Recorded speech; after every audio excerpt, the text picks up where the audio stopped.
Hello, everybody. Scott Golden here with the Pro Wrestling Logic YouTube channel and the Impact Report for the 15th of July 2021. Really, I'd rather a week show going into their pay-per-view.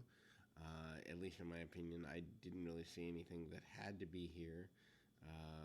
And so it honestly is a sign to me that AEW has negatively affected the influx of a company like Impact because their stories ebb and flow.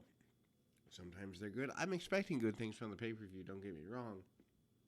But do I think that they are in any way in a good place as a week-to-week television product? No. I think they were better off a year ago than they are now in a lot of ways. Anyway, on the Pointless BTI show, we have Chris Sabin defeating Johnny Swinger with Hernandez with Alicia Edwards. Opening video recap last week's contract signing, Callahan and Omega at the Slammiversary deal. And then we have Jordana Grace and Rachel Ellering defeating Tenille Dashwood and Caleb with a K. I mean, there's 2 months worth of build going into this story of the match.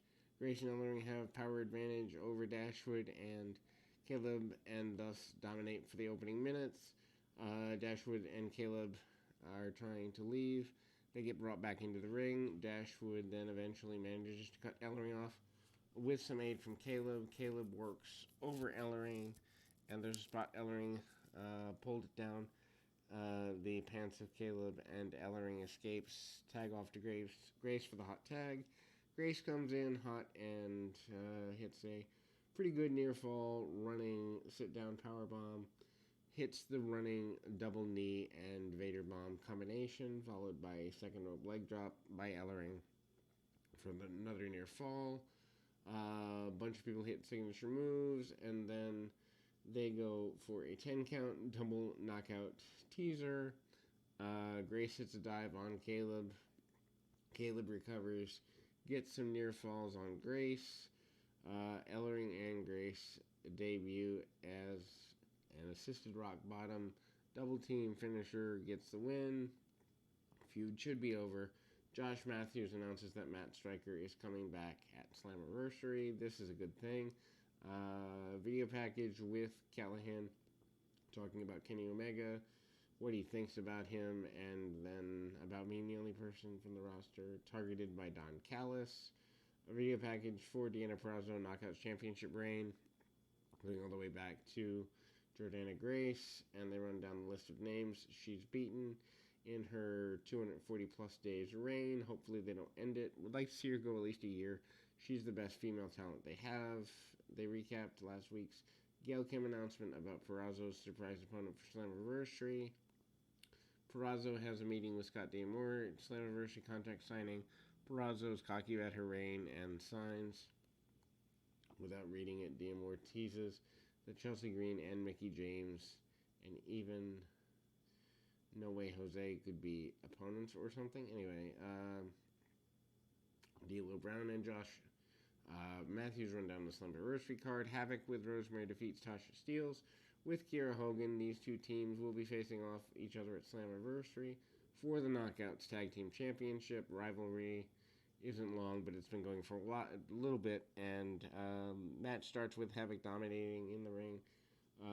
Keeps it going through commercial break. Havoc tries rushing Steelz in the corner. Steelz manages to dodge, brings down Havoc to turn things around. After a couple of minutes, they work over Havoc. Havoc manages to get to her feet and then use her power advantage, cutting off Steelz. Finish sees Havoc win with a tombstone piledriver. Havoc and Rosemary go into Slammiversary with some momentum. Impact plugs Don West GoFundMe for his treatment, and then we see a video package for W. Morrissey, and they focus on showcasing Morrissey's push and path of destruction going through. Kimberly waited for news from James Mitchell and Su Yung. Instead, she gets Susan, who tells Lee that Mitchell wasn't able to summon Su Yung. Kimberly asked Susan if she knew about Su Yung. She replied that she'd known all along and dragged Lee into a room. This is just goofiness. And then Steve McCallan defeats Cal Hero. I don't know. This is another squash for McCullen. McCullen addresses the camera asking for better competition. Post-match, McCullen says this is the worst you can give him time to prepare. He's there on Impact and he's done waiting. Decay and Havoc celebrate their win tonight and waited to induct Havoc into Decay. But James Mitchell's the only one that could make this bond. More goofiness. Mitchell shows up, addresses barely escaping Susan. Havoc agrees to bond with Decay. Ultimate X video package, and then we get a multi-person match that just is here for the sake of killing time. Josh Alexander, Chris Bay, Petey Williams, and Trey Miguel defeating Ace Austin, Madman Fulton, Raju, and Shura. And match starts with some pair-ups. Williams wrestles Raju, and then they go into a standoff. Alexander and Austin come in next. After a short exchange, Miguel tags in, only to get distracted by Fulton. Leads to Miguel being cut off by Austin. Fulton tags in, and they start working over Miguel. A couple of tags, Miguel manages to escape. Fulton and Austin, offensive tag. Bay hits a hot tag. Bay then comes in, manages to take down Austin, Raju, and Shura. But once Fulton comes in and there's too much for Bay, Alexander jumps in and hits a German on Fulton, only to get taken out by Raju. And then we see all participants run in and hit their signature moves till they come down to Bay rolling up Shura for the win. And after the match, Bay and company takes out Fulton and Shura with a chair. Before everyone leaves, Bay takes out Miguel and Alexander with a chair and makes it clear that this will be everyone for themselves in the Ultimate X match. Backstage, hidden camera catches Brian Myers trying to recruit Hernandez as protection. Hernandez told him that Swinger had given him a full-time gig. Myers found someone else instead, but he didn't see who he talked to. Brian Myers comes out with Sam Beal into the ring. He calls out Jake something and intended to argue stipulation from last week's match, calling something a professional. Myers runs down something and his look until he eventually comes down and comes to blows. Something and Beal brawled on the floor. Cardona hits the Unprettier on Myers in the ring. This is just killing time and really doesn't... I mean, I can't imagine people tuning in for this. Camera angle doesn't show a low blow, just shows the reaction for the low blow. Backstage, Cardona cuts a promo on Myers and how he hasn't changed in years. He brought up that he hasn't even talked to Dashwood in years. Scott D'Amore walked up to him and told Cardona that if he can get himself a female partner, he can get both Myers and Dashwood at Slammiversary. They could write off Chelsea Green as Purrazzo's opponent, and then we get a video package for Moose and Chris Sabin at Slammiversary. Moose defeats Hernandez with Johnny Swinger. This is close to a squash as we want to get. Hernandez is obviously not high on the priority list for this particular brand. Hernandez starts strong, but less than a minute later, Moose recovers and wins with a lights out. After the match, Moose goes to the break. Hernandez goes to break his leg, but Sabin runs down to save him. We get a second video package for Omega and Callahan, but Omega and Callis turn to talk about Callahan and how dangerous and reckless he is in the ring.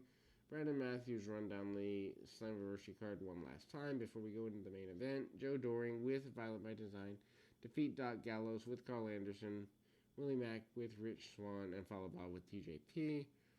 These four men have been wrestling for the Tag Team Championships at Slammiversary in a four-way match, just because we want to get everybody on the show and we don't really care about compelling storytelling. Early in the match, Bahh and Mack team up and take out Doring and Gallows, but then they control the ring. Bot and Matt get into a strike exchange with both men teasing their finishers, but once again they reach stalemate. Gallows and Doring return to a clean situation. All four men brawl outside the ring for a bit. Bot and Gallows return to the ring first. Bot is on top, doesn't last long. Doring jumps in, hits him once again. The match spills to the outside eventually, and they build back. Doring and Gallows finally wrestle each other, and it ends up with both men on the floor, and then they complete the pairing. Bot and Mac have one spot together in the ring. Finish comes when Doring hits a running crossbody and lariat on Bot for the win. Match then hits a bit of a mess, and Doring and Gallows avoid each other, making it worse. Violent by design. Clear the ring. Gallows and Doring have a stare down to close what was really a weak show going into the biggest pay-per-view of the year. We'll be back with more right after this.